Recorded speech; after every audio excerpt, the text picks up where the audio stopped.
my name is Neha and you are watching my channel English Vidya.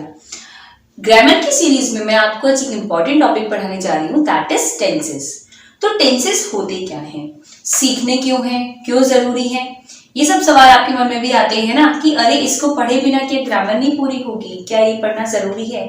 Yes, अगर आप sentence को form करना चाहते हो प्रॉपर वे में, ये पता चले आपको कि काम हुआ था या नहीं, कब हुआ था, कैसे हुआ था, ये सब आपको टेंसेस ही तो बताएंगे। अगर सेंटेंस में एक वर्ड भी आप इधर से उधर करते हो तो वो अर्थ का अनर्थ हो सकता है। कैसे? कई बार हम लोग सेंटेंस लिखते हैं तो यहाँ पे रन लिखा है कि रैन लिखा है, आपने उसको बदला तो वो सेंटेंस का मीनिंग बदल सकता है। कई बार हम क्या कर सकते हैं कि हमने ये तो सीख लिया कि पास्ट टेंस में वर्ब की सेकेंड फॉर्म का यूज करते हैं, बट क्या आपको पता है डिड के साथ इसको यूज नहीं करना चाहिए। यही सब गलतियां होती हैं जिस पे ध्यान देने के लिए टेंसेस को पढ़ना जरूरी है, अदरवाइज आपके वर्ड का प्रॉपर मीनिंग सामने वाले को कन्वे नहीं होगा। So let's start our chapter. Tenses हैं क्या? टेंसेस हमें बताते हैं, एक्चुअल में इसका मीनिंग होता है समय यानी कि टाइम। तो टेंसेस हमें टाइम बताते हैं कि हम जो सेंटेंस है वो कैसे, या अभी बात हो रही है, हो चुकी थी या फिर वो होगी। तो टाइम के बारे में बताते हैं और प्लस ये बताते हैं कि हमारा जो वर्क है वो कितना हुआ है। हमारे टाइम को बताएंगे और प्लस हमारे वर्क को ये बताएंगे कि ये कितना हुआ है। इसके अकॉर्डिंग, टाइम के अकॉर्डिंग इसको तीन पार्ट में बांटा गया है, present tense, past tense and future tense.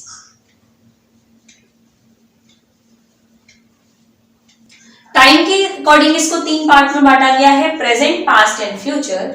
और अकॉर्डिंग टू वर्क, कि वो वर्क हमें कई बार होता है ना कि वो वर्क पूरा हुआ कि नहीं हुआ, जब वो अनिश्चित होता है उसको हम कहते हैं इंडेफिनिट टेंस, या कई बार आपकी बुक में लिखा होता है सिंपल टेंस। तो present simple tense, past simple tense और फ्यूचर सिंपल टेंस, यानी ये टोटल 3 है। उसके बाद वर्क कई होते हैं जो काम अभी भी हो रहे हैं, कंटिन्यूटी में वर्क होते हैं, प्रोग्रेस में वर्क होते हैं, उनको हम कहते हैं कंटिन्यूअस टेंस, यानी present, past and future continuous tense. So they are total 6। Then perfect, अगर आपको पता चले कि वो चीज पूरी हो चुकी है, वर्क हैज फिनिश्ड, तो वो कौन से टेंस होते हैं? परफेक्ट टेंस होते हैं। ये भी 3 पार्ट होती है, प्रेजेंट, पास्ट एंड फ्यूचर। और लास्ट होता है हमारा परफेक्ट कंटिन्यूअस टेंस। अगर आपने ऊपर वाले सेंटेंसेस को पढ़ लिया तो इसको भी आप जल्दी से ही समझ जाओगे।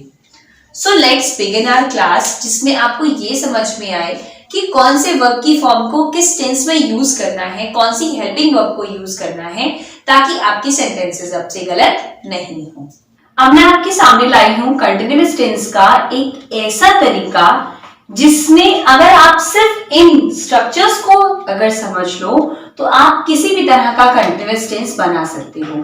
कंटिन्यूअस टेंस होता है प्रोग्रेसिव सेंटेंसेस, जैसे जो काम हो रहा है, अभी मैं आपको पढ़ा रही हूं, आप मेरी वीडियो को देख रहे हो, तो ये कैसे सेंटेंसेस हैं? Present continuous tenses.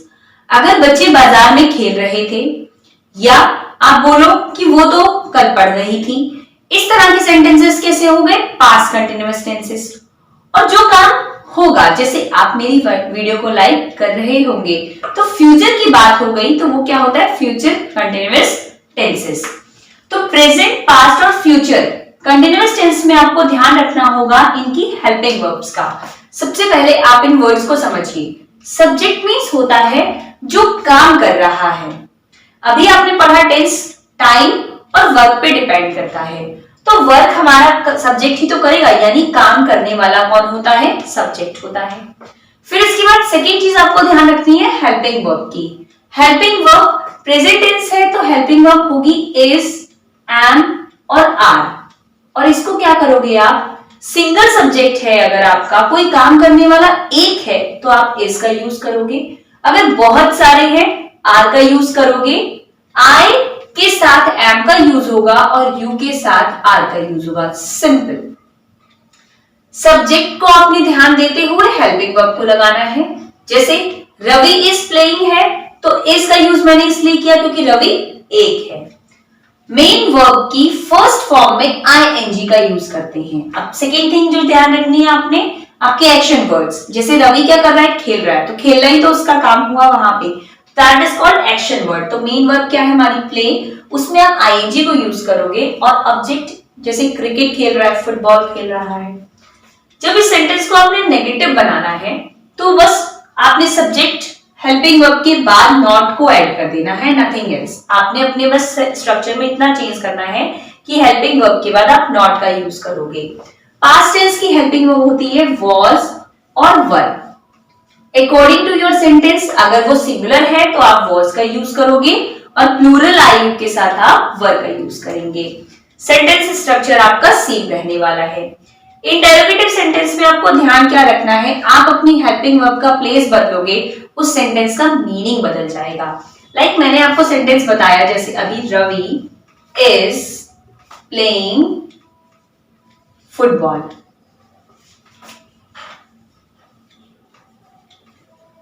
इस सेंटेंस में नेगेटिव बनाने के लिए बस मुझे इसमें नॉट लगाने की जरूरत है, लेकिन इसके मैं मतलब को चेंज कर सकती हूं, इसको आगे और इसकी प्लेस को चेंज करके। जैसे is Ravi playing football, helping verb हमारी इज ही तो है, तो इज रवि प्लेइंग फुटबॉल का मतलब हुआ क्या रवि फुटबॉल खेल रहा है। तो क्या हुआ, हमारी हेल्पिंग वर्ब का प्लेस चेंज होने से उस सेंटेंस का मीनिंग ही चेंज हो गया। और अगर मैं इसको और एक ऐड करूं क्वेश्चन वर्ड कि रवि फुटबॉल क्यों नहीं खेल रहा है, तो why Ravi is not playing football, इसका मीनिंग और चेंज हो गया। तो बी केयरफुल कि आप जब भी why is Ravi not playing football, आप अपने सेंटेंस में जब भी अपने वर्ड को यूज करते हो तो उसमें आपके सेंटेंस को चेंज कर देने की कैपेबिलिटी होती है। तो be careful while you are writing और स्पीकिंग समथिंग। सो आपने यहाँ पे कंटिन्यूअस टेंस को समझा कि प्रेजेंट, पास्ट और फ्यूचर टेंस में हमने क्या लगाना है। फ्यूचर टेंस में हमने विल बी और शैल बी का यूज होता है, शैल बी का यूज बहुत कम किया जा रहा है, तो you will use it according to your syllabus. Okay, now next is our indefinite tense. Present indefinite tense बताते हैं हमें अपनी आदतों के बारे में या यूनिवर्सल ट्रूथ के बारे में। आदतें कैसी हैं, हैबिचुअल एक्शंस कैसे होते हैं, लाइक आई टीच यू, मैं आपको पढ़ाती हूँ, तो ये एक तरह से क्या हो गई, मेरी हैबिट हो गई, आदत हो गई, जो काम अब इसका कोई टाइम निश्चित नहीं है कि ये प्रोग्रेस में है या ये हो चुका था, अनिश्चित चीजें हैं, तो वो कैसे सेंटेंसेस होते हैं, इंडेफिनिट टेंसेस। या universal truth, sun rises in the east, sun क्या है, सूरज ईस्ट में ही निकलता है, तो ये universal truth. Planets revolve the sun, तो प्लैनेट्स क्या करते हैं, सन को रिवॉल्व करते हैं, तो इस तरह के सेंटेंसेस कहलाते हैं हैबिचुअल एक्शन। अब इसमें ध्यान क्या करना है, प्रेजेंट इंडेफिनिट टेंस में आपको ध्यान रखना है, सब्जेक्ट अगर आपका सिंगुलर है, लाइक सन का यूज किया, तो सन कैसा है, सिंगुलर सब्जेक्ट है, तो आपने वर्ब में एस और ईएस का यूज करना होता है। अगर आपका सब्जेक्ट प्लूरल है यानी मैनी है, तो आप वर्ब की फर्स्ट फॉर्म को ही लगाओगे, इसमें एस और ईएस को यूज नहीं करोगे। सिंगुलर अगर आपका सब्जेक्ट है तो वर्ब की फर्स्ट फॉर्म में आप एसईएस का यूज करोगे, बट आप प्लूरल के साथ वर्ब की फर्स्ट फॉर्म को यूज करेंगे, उसमें एसईएस को यूज नहीं करेंगे। नेक्स्ट वर्ड इज आई और यू। इन दो वर्ड्स की दोस्ती हमेशा प्लूरल से रहती है, तो इसमें भी आपने एस और ईएस को यूज नहीं करना है। सो आपने क्या सीखा यहाँ पे, अगर हमारा सब्जेक्ट सिंगुलर है तभी हमने वर्ब की फर्स्ट फॉर्म में एसईएस यूज करेंगे, अदरवाइज हमें वर्ब की फर्स्ट फॉर्म में एसईएस का यूज नहीं करना है। This is for affirmative sentences. अगर ये सेंटेंस पॉजिटिव है तो, अगर इसी सेंटेंस को मैं नेगेटिव बना दूं, यहां पे मैं नेगेटिव सेंटेंस की बात करूं, तो नेगेटिव सेंटेंस में एस और ईएस का यूज नहीं होता, यानी सिर्फ प्रेजेंट इंडेफिनिट के अफर्मेटिव सेंटेंस ने इस पर अपना अधिकार किया है कि वो वर्ब की फर्स्ट फॉर्म में एस ईएस, वो भी सिंगुलर सब्जेक्ट के साथ लगाएगा। इसके अलावा पूरे टेंसेस में कहीं भी वर्ब की फर्स्ट फॉर्म में एस ईएस का यूज नहीं होता है। Remember this. नेगेटिव में इसमें हम डू और डज का यूज करते हैं, यानी जो ईएस वाला पार्ट है ना वो हमारे डज में चला गया। सिंगुलर सब्जेक्ट है तो सिंगुलर सब्जेक्ट के साथ आप डज को यूज कीजिए, प्लूरल सब्जेक्ट के साथ आप डू को यूज कीजिए। आई और यू की दोस्ती यहाँ पे भी प्लूरल से है, प्लूरल के साथ आप डू को यूज करोगे और सिंगुलर सब्जेक्ट के साथ आप डज को यूज करोगे। सो नाउ इसके बाद इंटरोगेटिव में आएंगे हम, तो वहां पे भी डू और डज का यूज होगा। तो जिस तरह से आपने कंटिन्यूअस सेंटेंसेस का स्ट्रक्चर पढ़ा था, सो नाउ मैं आपको अब इंडेफिनिट सेंटेंस का भी स्ट्रक्चर बताने जा रही हूं। So now present indefinite tense में आपको अगर अफर्मेटिव सेंटेंस बनाना है तो उसमें सिंगुलर सब्जेक्ट हो तो वर्ब की फर्स्ट फॉर्म में एस का यूज करना है और देन ऑब्जेक्ट। अगर सब्जेक्ट प्लूरल है तो आप वर्ब की फर्स्ट फॉर्म और देन ऑब्जेक्ट का यूज करोगे। इसमें आपको ये ध्यान रखना है कि डू और डज का यूज आप अफर्मेटिव सेंटेंसेस में नहीं करोगे। सेकंड नेगेटिव सेंटेंस है अगर, तो यहां पे आप क्या करते हो, डू और डज का यूज करते हो। डज का यूज होगा सिंगुलर सब्जेक्ट के साथ और डू आई यू और प्लूरल सब्जेक्ट के साथ। इंटरोगेटिव सेंटेंस में आपको क्या ध्यान रखना है, आप हेल्पिंग वर्ब और क्वेश्चन वर्ड जैसे मैंने आपको कंटिन्यूअस टेंस में बताया था उसी तरह से स्टार्ट होगा और आप देन सब्जेक्ट, अगर नॉट है तो after the subject you will use not और देन आप अपना मेन वर्ब यूज करेंगे और लास्ट में आपका ऑब्जेक्ट आएगा। So I think present indefinite tense is clear to you. आप क्या ध्यान रखेंगे, ये ध्यान रखेंगे कि डू और डज का यूज कर रहे हैं और ये ध्यान रखेंगे कि एस का यूज अफर्मेटिव सेंटेंस में सिंगुलर सब्जेक्ट के साथ होता है। इसके अलावा ऑल 12 टेंसेस में इसमें कहीं भी यूज नहीं होता, सिर्फ affirmative of present indefinite tense. Clear? Now past indefinite tense. Past indefinite tense में आपको भी कुछ चीजों को ध्यान रखना होगा। इसमें वर्ब की सेकेंड फॉर्म का यूज होता है अफर्मेटिव सेंटेंस में, यानी हाँ वाले सेंटेंस में, बट इसने कोई भी भेदभाव नहीं किया, ना सिंगुलर से ना प्लूरल से। कोई भी सब्जेक्ट हो, भले वो सिंगुलर हो या प्लूरल हो, सबके साथ वर्ब की सेकेंड फॉर्म को आपने यूज करना है। तो अफर्मेटिव सेंटेंस में, पास्ट इंडेफिनिट के अफर्मेटिव सेंटेंस में सब्जेक्ट के साथ आपको वर्ब की सेकेंड फॉर्म का यूज करना है। बट एक चीज का ध्यान रखना है, इस सेकेंड फॉर्म पे सिर्फ और सिर्फ अफर्मेटिव सेंटेंस का ही अधिकार है, यानी बाकी जितने भी टेंसेस हैं उनमें कहीं भी वर्ब की सेकेंड फॉर्म का यूज नहीं होगा। सिर्फ पास्ट इंडेफिनिट के अफर्मेटिव सेंटेंस में ही वर्ब की सेकेंड फॉर्म का यूज होगा।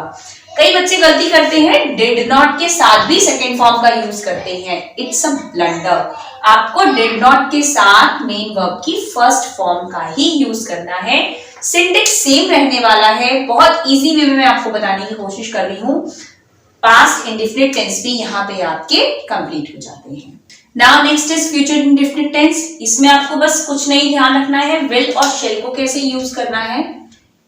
विल को आप सिंगुलर के साथ यूज करोगे, शेल को प्लूरल और आई और यू के साथ यूज किया जाता है। बाकी आप अगर एकेडमिक ईयर्स में हैं तो you can check your book also कि विल और शेल को किस तरह से यूज करना है।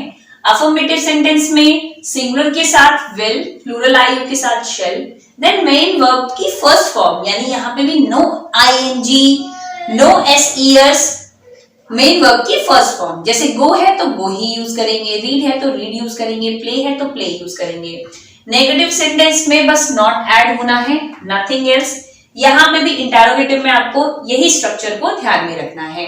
तो सो आई थिंक आपको कंटिन्यूअस टेंस और इंडेफिनिट टेंस यहाँ पे क्लियर हो चुके हैं। इसके बाद हम एक्सरसाइजेस करेंगे जिससे और ज्यादा इसके बारे में आपको समझ में आएगा। सो नेक्स्ट वीडियो में आपको रेस्ट जो 6 टेंसेस हैं वो मैं समझाऊंगी और देन साथ में उसकी कुछ एक्सरसाइजेस भी करेंगे ताकि आपस में उनमें क्या डिफरेंसेस होते हैं ये भी क्लियर किए जा सके। Thanks for watching. Do like, share and subscribe my channel. Bye bye.